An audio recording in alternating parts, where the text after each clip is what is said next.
মাথাটা আজ কাটতে আমার একদমই ইচ্ছা হচ্ছে না। তুই থাকতো মাছটাই কেটে নিয়ে আজকে ফার্স্ট মাছ কেটে ওইটা খান।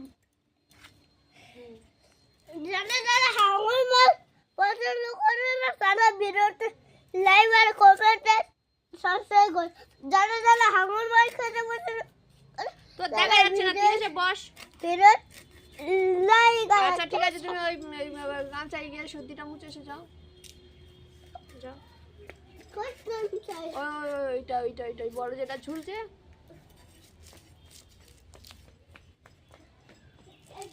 হ্যাঁ হ্যাঁ ভালো করে মুছে নি। তো হাঙর মাছ না ভাঙর মাছ ছাড়ানো শুরু করে দিয়েছি। মাছ ছাড়ানো